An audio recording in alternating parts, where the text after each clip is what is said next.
Hey everybody, welcome to Gregsbeerreviews. Let's go see what's in the fridge today.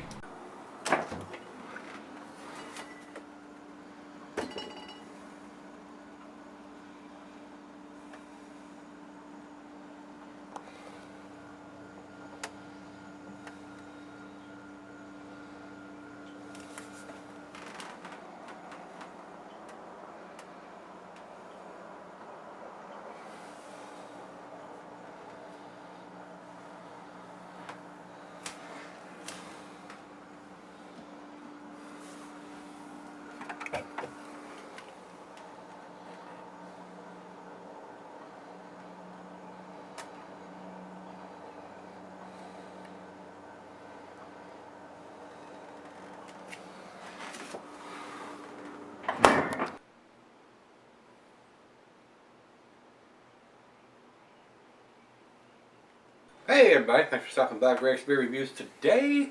Today's beer comes from Tilted Barn Brewery. These guys are out of Exeter, Rhode Island. This was sent to me by Greg, and he has some cohorts in this beer barrel package according to what he's told me. He has actually sent me 2 beers from this brewery. This one is Milo's Phoenix. And he tells me it's from Tilted Barn, great stuff. Used to be called Propagator 1. So they've changed the name on this for some reason, whether they've changed the recipe or just decided to change the name. He says here, it's a very small shop. While they have filled growlers for a while, they just started canning a few weeks ago. They have some top shelf beer. Dare I say, if I told you this was Treehouse or Trillium and you didn't know any better, you would believe me. So that sounds pretty exciting to me, because those 2 breweries make some awesome juice bombs, guys. He said, sorry, no date cuts on the bottom of the cans, but he knows less than a month old. His brother, Adam, picked both of the beers for these guys at the brewery, and he donated them for the beer mail package he sent to me. So, Adam, I appreciate you picking those up and passing them off to your brother, Greg, so I can get to try them. So thank you both. I do appreciate it. This is a 6.8% American IPA. Plain Jane silver can with a stick-on wraparound label. So a lot of times when you see that, they're concentrating the efforts on what's inside the can rather than a bunch of fancy artwork that's printed on the can. So, and a lot of breweries are going to that to save some money. I mean, they're used to printing up all that fancy-ass cans when they're going to get chucked either into the recycling bin or the trash can. So, commercial description on this one says, the first in our series of easy for me to say, and I haven't even had a beer yet today. Experimental hoppy beers. Pilsner malt base, dry hop with heavy doses of Galaxy and Simcoe, and a distinctly fruity yeast strain, hazy and juicy. And as far as IBUs on this, guys, Untapped has it at 79. So it's getting on up there for a regular IPA at 6.8%. So we'll see. We'll see how well they've blended the bitterness of the hop profile with the juicy sweetness of the malt. So hopefully it's going to be a well-rounded package. So I don't think there's anything else we need to talk about on this one. So let me set this aside. And this can is sweating profusely. It's almost ready to start dripping. It's sweating so much. So let me get it open. And it's a big 16-ounce can too, so probably not going to be able to get it all in the first pour. It looks like orange juice coming out of there, guys. Food pairing cuisine is curried in a Thai, cheese of peppery, Monterey, pepper jack, sharp blue, cheddar, your stronger cheeses. And the meat is poultry, fish, shellfish, and salmon. And I'll add grilled meat to that. And it says here, glassware to pint, Becker Nog, tumbler mug, side down. I'm using my favorite tulip glass today, guys. And not recommended for extended cellaries. That looks just like orange juice in a glass. That might have a little too much head for a glass of orange juice. But the color is just like orange juice. Same color as orange juice and just as cloudy. Boy, that looks good. That looks real good. About a finger of head on the pour, nice and creamy on top. Let's get the nose to it. Oh, wow. It is freaking bursting with hop aromas, guys. Passion fruit, stone fruit, mango, pineapple, grapefruit, peaches. Wow, wow, wow, wow. I'm about to drool on myself. Can't wait any longer. Guys, this smells freaking wonderful. Milo's Phoenix from Tilted Barn Brewery. Underneath the label there, under emblem, it says Raise the Barn. Naturally unfiltered, farm brewed, made in Rhode Island. Smells wonderful. Let's give it a whirl. Cheers, everybody. Cheers, Greg. Cheers, Adam. Thank you both.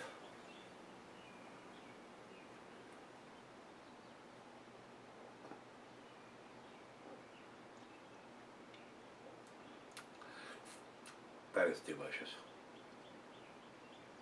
That is so easy drinking and smooth. For 79 IBUs, it's got enough sweetness on the malt and enough hop presence for the flavor and aroma hops that match to the bittering hops.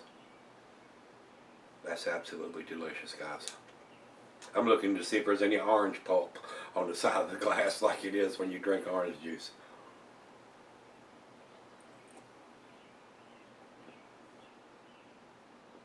That is very smooth. Wow, unbelievable. Just goes to show you guys another brewery that's doing these juice bombs and doing it very damn well. A little bit of chunkiness coming out of the bottom of the can. Guys, these beers have ruined my palate. I used to think stuff like Enjoy By from Stone and all them filtered beers were the top of the line. Man, these unfiltered juice bombs are the cat's meow. They've ruined me. I wish I could get some, I could buy some around here. But none of the local brewers have caught on yet. They want to brew that stuff to get the macro, the transitional type beers, to get the macro lockers in there. They don't brew a whole lot unless you go to the brewery, and they'll sometimes have some bourbon barrel aged or some specialty beer on tap that they don't can or bottle that you can't buy at the beer stores or the grocery stores. You actually have to get a glass of it at the brewery. So I wish these guys would catch on and start brewing some of these things. So, all right, guys, we're going to sip on it. I'm going to ramble on, let her taste it. I'll be right back. All right, guys, I'm back. Got just a little left here. This beer is awesome. This beer is excellent. This is right up in the same range as the Treehouse and Trillium juice bombs. It's just like Greg said in the letter.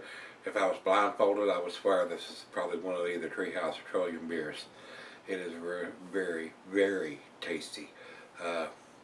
The only fuss I've got about it is, you know, like he said, there is no dating on. It's a very small brewery, and they bought it at the brewery. I would say they probably doesn't have any distribution. The only concern I would have about that was somebody would buy it at the brewery and buy a case or two or three. I don't know if they're limited to how many you can buy. Then somebody sits on this for a little while and trades it to somebody, and then, you know, before you know it, they're trading beers just 3, 4, 5, 6 months old, and with no dating on it, you're not going to know when the beer was produced. That would be my only concern there. If you do end up trading for these beers, you might want to ask the guy you're trading it to, did you get it at the brewery, when did you buy it, and all that kind of stuff, to make sure you're getting a fresh beer. Because I would hate to see people trade for something that's 6 months old and it's going to lose a lot of its hop profile in that time. So, but maybe they will end up getting some kind of dating machine. But if you're buying it only at the brewery, you're going to get a fresh beer for sure. I'm just concerned about down the road if somebody's trading it to you. That's my only concern. Other than that, it is outstanding, guys. It's awesome. Wonderful beer. A great first beer of the evening beer. These juice bombs are absolutely fantastic. Final chug.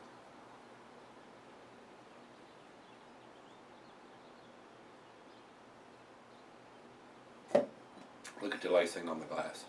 Awesome. I just wish the local breweries would get a glimpse of what's going on with these New England style beers and produce something that's either canned or bottled around here. That would be awesome. But they seem to want to concentrate on brewing the transitional stuff and stuff to get the macro drinkers off of that and into something with a little more taste. But they don't cater to the seasoned craft beer drinkers or the people that are hopheads that are looking for these juice bombs. They're just not doing it. And there are probably 10 different local breweries, and none of them have picked up on that craze or whatever you want to call the New England style beers. I wish they would, because I would buy them and religiously probably, rather than have to go to the brewery to find something special that they have on tap there. And even then, you're not going to find anything like this. You might find some bourbon barrel aged version of something, but nothing like this. I just wish the local guys would do that. And even on top of that, even the big guys like Stone and some of the other ones that brew beers haven't even done anything like this yet. So I just wish they would. Something that would be distributed around here that would be to this caliber. 10 for me, guys. Like I said, just be concerned if you're trading for this beer, how old the beer is. This comes from the brewery, and I know it's fresh because it was just sent to me last week. Today is the 1st of May, and I just got this package at the end of last week, Thursday or Friday, so I know it's damn fresh.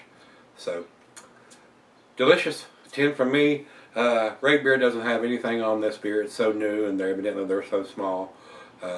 There's not been enough ratings or people posting about it, and Rate Beer is the same way. So Beer Advocate Rate Beer doesn't have anything at all about this beer. They do have it listed, but they don't have enough people that's commented on it. Untapped has it at 4.19, which is basically in their A category.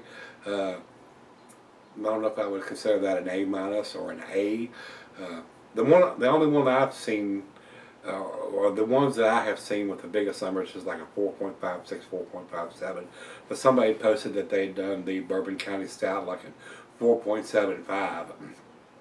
So I haven't went back and looked and seen what the best numbers on any beer. But this is awesome, guys. I think it's better than a 4.19. I think it's a 10. That's why I'm giving it a 10. It's a 100. It's an absolutely delicious beer. I can't think of a single thing I would say to change this beer. It is awesome. So if you've had this one from Tilted Barn Brewery, this is their Milo's Phoenix. Pick it up if you can get your hands on it and you're in that area up there in Rhode Island. Or if you're trading for it, just make sure you're getting a fresh can, guys. So if you've had it, let me know what you think. Come on back tomorrow. Let's see what's in the fridge. See you then.